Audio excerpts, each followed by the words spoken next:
बोलिए शंकर भगवान की जय। भगवती मैया की जय। गणेश भगवान की जय। श्री शिव महापुराण के अंतर्गत रुद्र संहिता जो कि द्वितीय संहिता है और इसके खंड युद्ध खंड जो कि पंचम खंड है, इसके अध्याय 16वें में आज हम प्रवेश करेंगे और जिसमें वर्णन है जलंधर से भयभीत देवताओं का विष्णु के समीप जाकर स्तुति करना। विष्णु सहित देवताओं का जलंधर की सेना के साथ भयंकर युद्ध। सनत कुमार बोले, इंद्र सहित सभी देवता उस दैत्य को पुनः आता हुआ देखकर भय से कांप उठे और शीघ्र ही एक साथ भाग गए। प्रजापति को आगे करके वे सब वैकुंठ में गए और फिर प्रजापति सहित सभी देवता प्रणाम कर विष्णु की स्तुति करने लगे। देवता बोले, हे ऋषिकेश, हे महाबाहु, हे भगवान। ऋषिकेश महाबाहो भगवन मधुसूदन, नमस्ते देव देवेश सर्वदैत्य विनाशक। नमस्ते देव देवेश सर्वदैत्य विनाशक।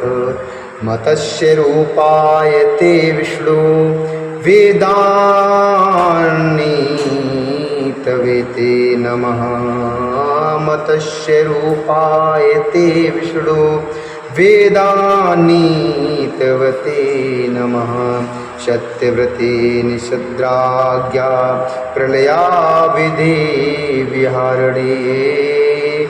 सत्यव्रते निषद्राज्ञा प्रलयाविधे विहारिणे।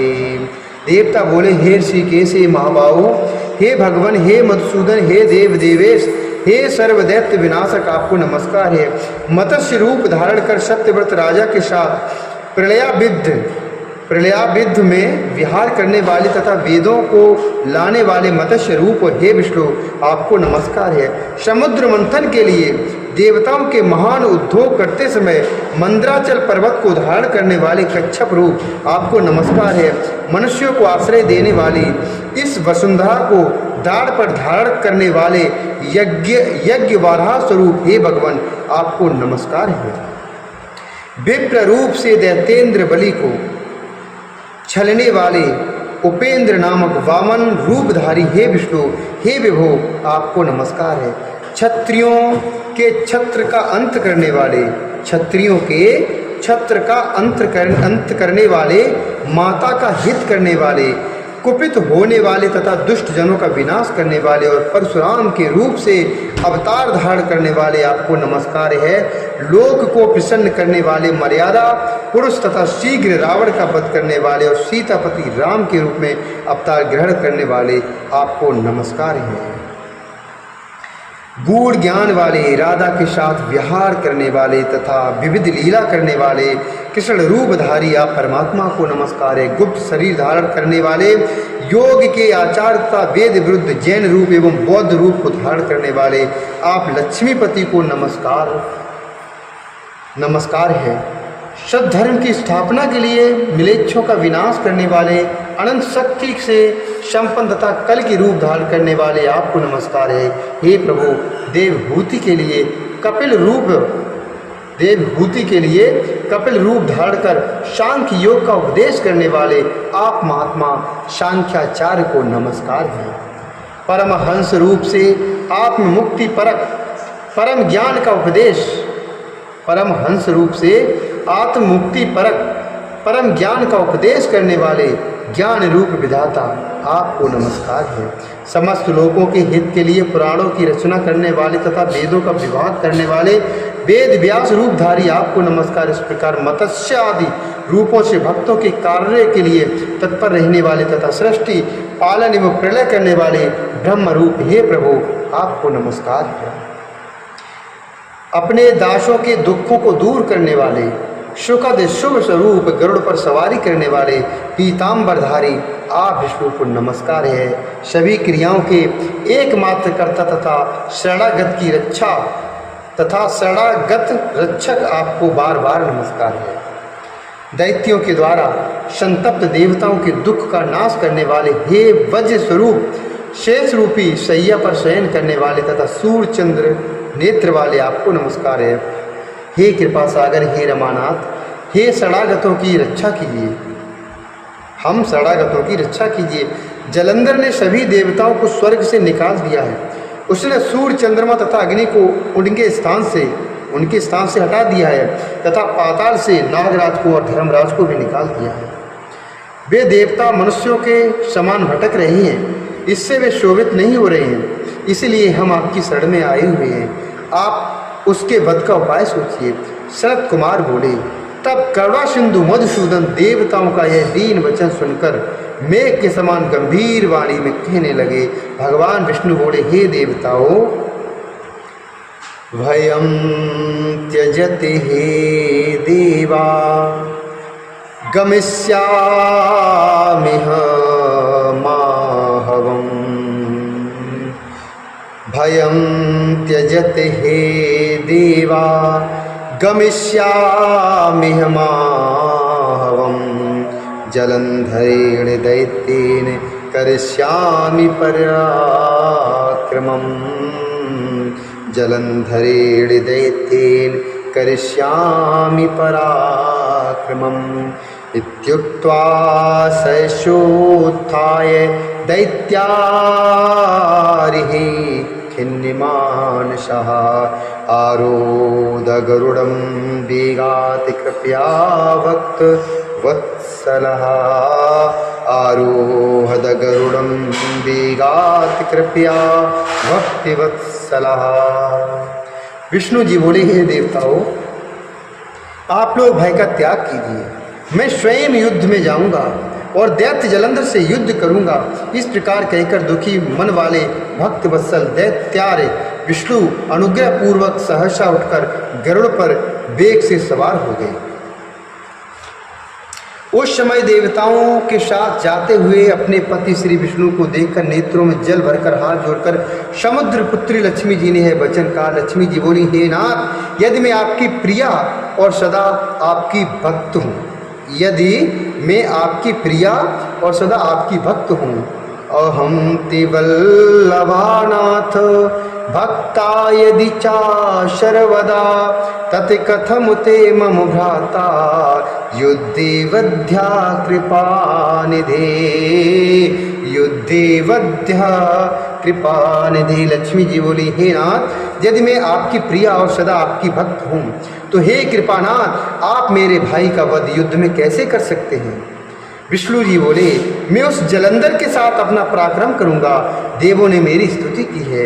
जलंधरेण दैत्येन करिष्यामि पराक्रमम् तहे संस्तुतो गमिष्यामि युद्धाय त्वरितान्वितः। युद्धाय त्वरितान्वितः। रुद्रांश संभवत्वाच्च ब्राह्मणो वचनादपि प्रीत्या च तैर्विनैवायं मम वध्यो जलंधरः। मम वध्यो जलंधरः। विष्णु जी बोले, मैं उस जलंधर के साथ अपना पराक्रम करूंगा।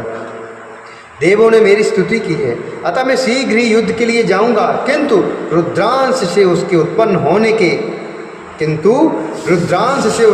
होने ब्रह्मा को वचन देने तथा तुम्हारी प्रीति के कारण इस जलंधर का वध नहीं करूंगा। शरत कुमार बोले, यह कहकर विष्णु शंख चक्र गदा तथा तलवार धारण कर गरुड़ पर सवार होकर गए और इंद्रादि देवताओं को साथ लेकर युद्ध करने के लिए वेग पूर्वक चल पड़े। विष्णु के तेज से प्रकाशित होते देवताओं के साथ सिंहनाद करते हुए वे विष्णु शीघ्र वहां पहुंचे जहाँ वह जलंधर था। उस समय अरुण के लघु भ्राता गरुड़ के पंखों के वायु वेग से पीड़ित हुए दैत्य इस प्रकार चक्कर काटने लगे जैसे वायु के द्वारा उड़ाए गए बादल आकाश मंडल में घूमने लगते हैं। तब वायु के वेग से पीड़ित हुए दैत्यों को देखकर अमर से युक्त वचन कहता हुआ जलंधर बड़ी तेजी से विष्णु पर झपटा। इसी बीच विष्णु के तेज से देदीप्यमान महाबलशाली देवता भी प्रसन्न होकर युद्ध करने लगे। तब वहां पर उपस्थित देव सेना को युद्ध के लिए उद्यत देखकर जलंधर ने युद्ध में दुर्मद दैत्यों को आज्ञा दी। जलंधर बोला, हे श्रेष्ठ दैत्यों, तुम लोग सदा से कायर किंतु प्रबल इन इंद्रादि देवताओं के साथ आज अत्यंत कठिन युद्ध करो। 1,00,000 संख्या वाले मौर्य, 100 संख्या वाले धौम्र, करोड़ों की संख्या वाले काल के, 1,00,000 की संख्या वाले दौरहृद तथा कंक नामक असुर तथा अन्य असुर भी मेरी आज्ञा से अपनी अपनी सेनाओं के साथ निकले। सभी लोग सज्जित होकर विशाल सेनाओं से युक्त होकर अनेक प्रकार के अस्त्र शस्त्र धारण किए हुए निर्भय एवं संशय रहित होकर निकल पड़े। हे शंभो, हे शुंभ एवं निशुंभ, महाबलवान, तुम दोनों क्षण मात्र में युद्ध करने में कायर तथा तुच्छ देवताओं का विनाश कर दो। शरद कुमार बोले, जब जलंधर ने इस प्रकार दैत्यों को आज्ञा दी, दैत्या जलंधरा ज्ञाप्ता, दैत्या जलंधरा ज्ञप्ता इत्थम युद्ध विशारदः युयुधुस्ते सुरः सर्वे चतुरंग बलान्वितः युयुधुस्ते सुरः सर्वे चतुरंग बलान्वितः। शरद कुमार बोले, जब जलंधर ने इस प्रकार दैत्यों को आज्ञा दी तब युद्ध विशारद वे समस्त असुर अपनी चतुरंगणी सेना लेकर युद्ध करने लगे। वे गदा, तीक्ष्ण बाण, शूल, पट्टिस, तोमर, परशु और शूलादि अस्त्रों से एक दूसरे पर प्रहार करने लगे।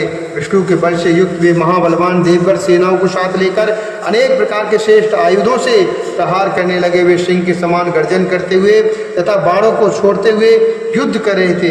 कोई तीक्ष्ण बाणों से, कोई मूसलों और तोमरों से तथा कोई परशु से एवं त्रिशूल से एक दूसरे का प्रहार कर रहे थे। इस प्रकार देव दानवों में महाभयंकर संग्राम छिड़ गया, जो मुनियों तथा सिद्धों में भय उत्पन्न करने वाला था।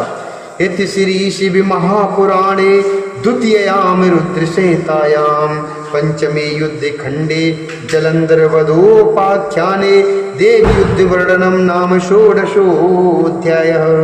इस प्रकार श्री शिव महापुराण के अंतर्गत द्वितीय रुद्र संहिता के पंचम युद्ध खंड में जलंधर वधोपाख्यान के अंतर्गत देव युद्ध वर्णन नामक 16वां अध्याय पूर्ण हुआ। बोली शंकर भगवान की जय, भगवती मैया की